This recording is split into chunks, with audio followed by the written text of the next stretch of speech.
Umapaw na mga ilog at abot-bubong na mga baha ang naitala sa ilang lugar sa Bacolod, bunsod ng hagupit ng bagyong Verbena.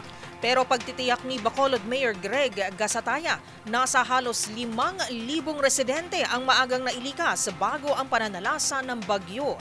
Tinutukan niya ni Dustin Bayog. Naramdaman sa ilang lugar sa Visayas ang epekto ng Tropical Depression Verbena na nagdala ng paglakas ng hangin at maging mga pagbaha. Ramdam ito sa probinsya ng Bacolod City sa Negros Occidental, kung saan ilan sa mga lugar ay abot-bubong na ang baha. Nagsagawa naman ng rescue operations sa Philippine Red Cross sa mga residente ng Purok Mar sa Barangay Singkang Airport. Kaninang umaga naman ay kuha ang pag-anod ng isang bahay dulot ng pagbaha sa ilog malapit sa Abad Church.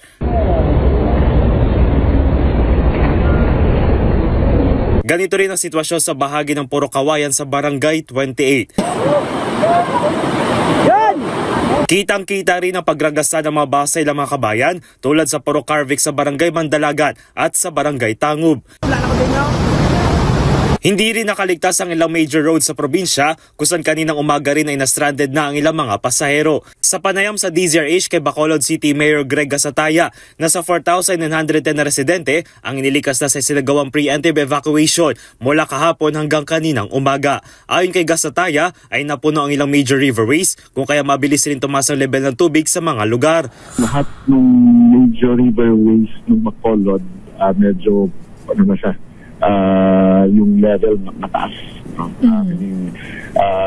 yung tubig sa taas talaga. So punong-puno na yung mga major rivers namin kasi yung Bacolod, ito yung low-lying area. Gayunpaman, tiniyak din ng lokal na pamahalaan ang pamamahagi ng mga food packs sa mga nasa evacuation center na napanday na rin ng 2 bagyong dumaan sa probinsya. Samantala sa 8 AM bulletin ng Pag-asa, kabilang pa rin ang Bacolod sa isinalalim sa Signal No. 1 kasama ang iba pang mga probinsya ng Visayas at Mindanao habang patuloy na binabagtas ng bagyo ang Negros Occidental bago tawirin ng Palawan at ang West Philippine Sea bukas ng umaga. Naitalay ka-4 itong landfall kanina bago mag-alas 6 ng umaga sa Valle Hermoso, Negros Oriental na nauna ng dinaanan ng Talisay City, Cebu, Hagna, Bohol at ang Bayabas, Surigao del Sur. Kahapon nakaranas na rin ng mga pagragasa ng baha ang ilang probinsya sa Visayas gaya ng Carcar City sa Cebu, gayon din sa Abuyog, Leyte, Agusan del Norte sa Mindanao at sa Surigao del Sur kung saan ito unang naglandfall. Para sa MBC TV Network News, ito si Dustin Bayog ng DZRH TV.